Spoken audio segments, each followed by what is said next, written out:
¿Sabías que si usas trenzas o rastas en tu peinado estás haciendo apropiación cultural de las culturas afro, a pesar de que el trenzado del cabello es una práctica distribuida alrededor del mundo desde hace miles de años y tiene origen en distintos núcleos culturales a la vez? Así es, personas blancas en Europa y la antigua Grecia ya las usaban. Es uno de los peinados más antiguos de la historia, que podemos rastrear hasta 3500 años antes de Cristo, o sea desde hace mucho tiempo, y teniendo muy diversos propósitos, estéticos, identitarios, religiosos y de estatus social, como esta figurilla femenina del preclásico en la Cuenca de México, donde diversos estilos de trenza y rastas eran utilizadas. Pero a veces eso no importa para nada cuando de linchar gente se trata. Pues bueno, esta es la magia de la palabra que analizaremos hoy, la apropiación cultural, que se ha vuelto de uso común en internet y en redes sociales, pues busca señalar acciones de ciertos sujetos que hacen uso de elementos culturales considerados como ajenos. Es de uso común también en el mundo del entretenimiento, el arte y el diseño, pues es donde se presentan muchos de los casos de apropiación cultural de forma negativa, y es importante hacer el énfasis en negativa. Como pasa con el blackface, que tenía intenciones de burla a las personas negras, se señala que la problemática con la apropiación cultural es la reproducción de estereotipos negativos sobre los otros grupos culturales. También se indica la desvalorización de los sentidos originales de los elementos que se están apropiando, y especialmente cuando se saca un provecho económico de estos, como comúnmente sucede en México con la producción artesanal, la industria de la moda tomando diseños típicos indígenas o populares artesanos, o con el uso y copia de artesanías, que aunque sean estas también elaboradas para fines comerciales, alguna industria saca provecho del trabajo artesanal y no se le remunera por el uso directo o indirecto de su trabajo a los artesanos originales. Se piensa pues que la raíz del problema es que hay una cultura dominante, que en este caso llamaremos la cultura occidental, que toma elementos de las otras culturas minoritarias, no dominantes u oprimidas, ignorando el conocimiento, valor y experiencia autóctona con que son creadas, como si se tratara de un robo. Aunque por otro lado, una constante en la historia de todas las culturas humanas ha sido el intercambio y la interacción entre estas, que desemboca en la apropiación mutua de elementos como la vestimenta,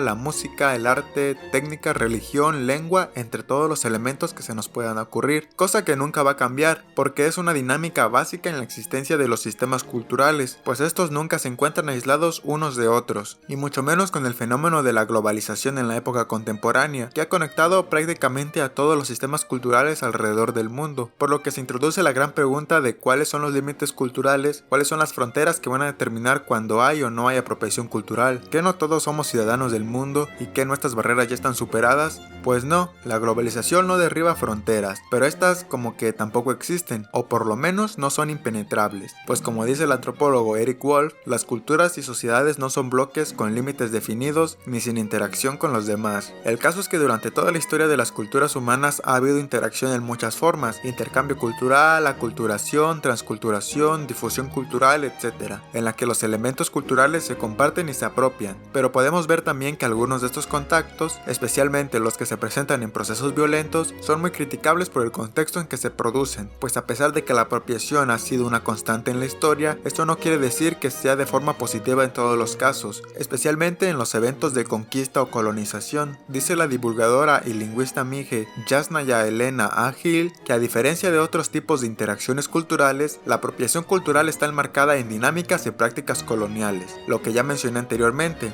de una cultura dominante que toma elementos de otras no dominantes aprovechándose de estas y que perpetúan esa relación asimétrica que hay entre las culturas, que en el caso latinoamericano están arraigadas en el proceso de colonización, que hace especialmente vulnerables a estas apropiaciones a los indígenas y a los grupos afrolatinos. Incluso se menciona una diferencia entre apropiación cultural como el fenómeno universalmente difundido de intercambio cultural y la apropiación cultural indebida, que se refiere a estas relaciones asimétricas de poder que muchas veces la gente no quiere ver o quieren ignorarlas pensando que todos somos ciudadanos del mundo e ideas similares. Bueno, creo que hasta ahora se ha dejado claro que la apropiación cultural de raíz es algo negativo, pero al ser difusas las fronteras culturales y muy diversas las relaciones entre estas, ¿quién decide qué es y qué no es la apropiación cultural?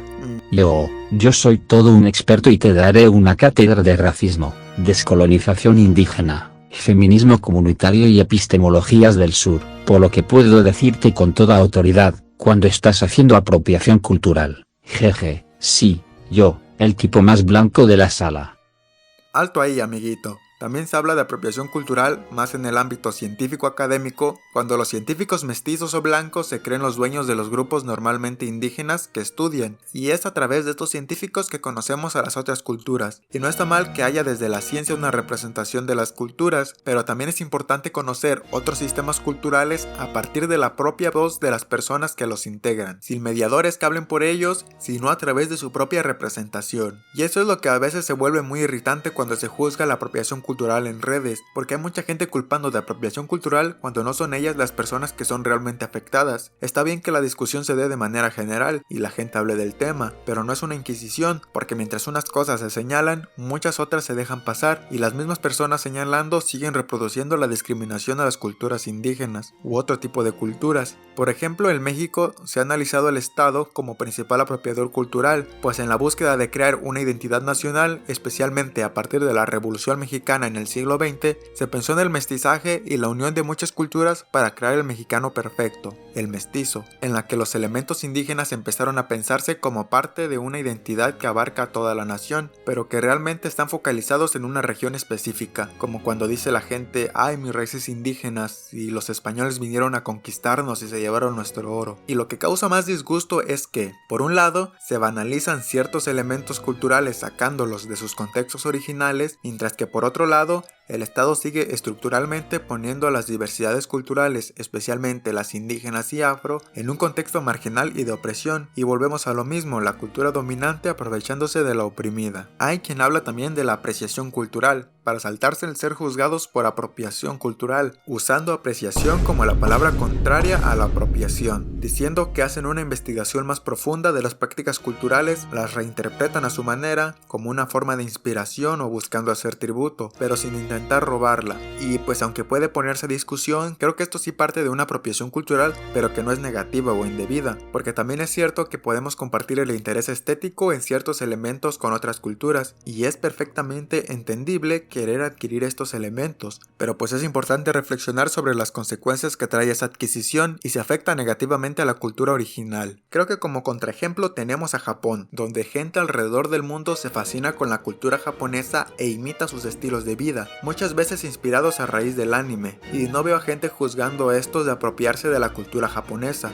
porque por un lado, esta cultura que se nos vende no es que se vea afectada por su popularidad mundial, no es una cultura oprimida estructuralmente, la gente exterior toma sus costumbres desde una apreciación, a veces cayendo en idealizaciones, pero por lo menos siempre tiene un sentido que se piensa positivo, y por otro lado, parece no molestarle mucho a los japoneses, y lo mismo podemos decir de otras prácticas que vienen de culturas europeas o de Estados Unidos, o sea de las culturas occidentales. En el mundo de la moda y el diseño han sido particularmente abundantes las demandas respecto a la apropiación cultural, especialmente cuando modelos blancas son utilizadas para representar estilos y estéticas no occidentales y exotizan a las otras culturas, como esta modelo que fue criticada por usar un penacho apache. En la cuestión artística también se ha señalado a cantantes que recurren a estilos musicales que tienen origen en otras culturas. Miley Cyrus fue particularmente criticada en su momento por usar el twerk, un estilo de danza influenciado por los grupos negros y el hip hop, específicamente en la cultura Bones de Nueva Orleans, y que tiene raíces más antiguas en las culturas africanas, pero ahora el twerk se ha vuelto mundialmente difundido y ha salido del contexto cultural original, y entiendo que ahora sea muy sexualizado y posiblemente en las raíces africanas tuvo algún sentido distinto, o tal vez no, pero creo que mover el trasero es un sentimiento agradable para toda persona y posiblemente que el twerk se hiciera tan famoso haya sido una forma de apreciación de este. Habría que indagar si esto afectaba de alguna manera a la cultura original, pero personalmente no creo que haya tal afectación. Otro caso muy famoso y relacionado con el mundo hispano es con la cantante Rosalía. En su último álbum fue señalada de apropiación cultural por el uso de ritmos latinoamericanos, siendo ella una no latinoamericana, pero lo mismo pasó con su álbum anterior donde hace uso del flamenco, y también fue víctima de críticas de apropiación por los grupos gitanos en los que tiene origen el flamenco y de los que se inspira Rosalía, de la región sur de España, criticando a Rosalía, que siendo del norte y una chica con privilegios, puede hacer uso de su música y hacerse famosa con esta. Y eso es interesante porque nos remite nuevamente a la idea del Estado como apropiador cultural, porque podríamos pensar que el flamenco es algo característico de toda España, un aspecto de su cultura, pero realmente no incluye a toda la población española, sino a una cultura y región específica, parecido a como sucede con el Día de Muertos en México. Esta festividad es tradicional de unas regiones específicas de México como Guanajuato o Michoacán, pero de repente se volvió una celebración muy popular internacionalmente internacionalmente y ahora en todo el país es sinónimo de celebración, donde los festivales de Día de Muertos están más relacionados con Hollywood que con las tradiciones originales, pero en la búsqueda de crear una identidad del mexicano, el Estado y la gente en general se apropió de esta celebración, banalizándola de cierta manera y volviéndose ahora efectivamente un elemento de identidad mexicana. Otro ejemplo de apropiación cultural es el de la firma de ropa Isabel Marant en 2015, que comercializaba con una prenda que copiaba el diseño de un huipil tradicional mije de Santa María Tlahuitoltepec, localizado en la Sierra Norte de Oaxaca. Situación similar pasa con las creaciones artísticas birrárica, que al ser muy llamativas tienden a ser tomadas para diseños textiles y promocionar otros productos, ignorando y tomando provecho de los productores originales. Y estos me parece que tienen mayor razón de ser criticados porque es fácil ver cómo están reproduciendo las desigualdades económicas que hay entre grupos indígenas y los mestizos o blancos representantes de la cultura occidental. Al final sigue siendo complejo porque esta interacción de elementos culturales estéticos son muy variados y no todos estos son señalados, o no por lo menos tan mediáticamente. Incluso creo que es el caso de la mayoría. Esta interacción de elementos culturales sucede día con día y parece más como una ruleta, en donde no se sabe cuál de estas va a ser la próxima señalada como apropiación cultural.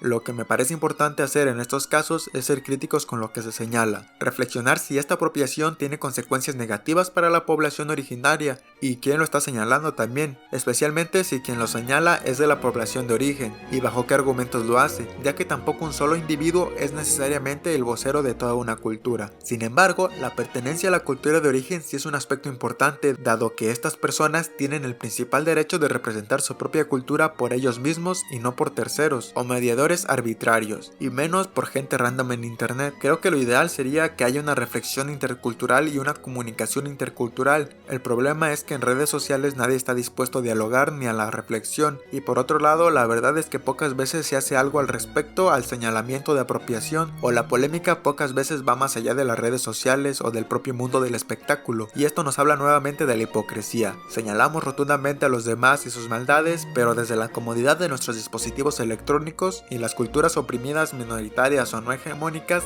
siguen siendo marginalizadas y nosotros las seguimos marginalizando. Esperaba para el final del video tener una postura clara sobre la apropiación cultural, a qué se refiere y cómo identificarla, pero la verdad es que es algo muy confuso y contextual. Es una incógnita saber quién será la próxima víctima. Es un juego de azar, un estira y afloja en la frontera entre gustos y apreciación común de elementos compartidos entre culturas, o la inspiración en ciertos elementos para diseñar algo nuevo, y el robo de estos por un grupo dominante a otro menos posicionado. Un estira y afloja entre la inspiración o la apreciación y la copia, entre el hablar sobre las culturas y hablar por las culturas. Pero creo que de esto podemos retomar el ser conscientes y críticos con nuestra cultura y reflexionar sobre cómo afectan nuestras acciones cuando se trata de las relaciones con otras culturas, y establecer un diálogo con estas en la medida de lo posible. Si nuestras acciones son consecuentes con relaciones violentas o coloniales, aquellas que invisibilizan o dañan son las que deberían ser rotundamente criticadas sin duda. En las demás, producto de la inspiración o apreciación, que no serían una apropiación cultural indebida, creo que debe entrar un proceso de reflexión intercultural sobre qué tan adecuadas o no son estas para cada caso particular, o al menos esa es mi opinión, y me gustaría conocer la de ustedes. Sería genial que la dejaran en los comentarios qué opinan del tema o qué aspectos les parecen importantes resaltar. Eso sería todo por ahora. Si quieren ver la ilustración completa y terminada, pasen a mi Instagram y síganme de paso. Suscríbanse, compartan y denle like. Que tengan bonito día.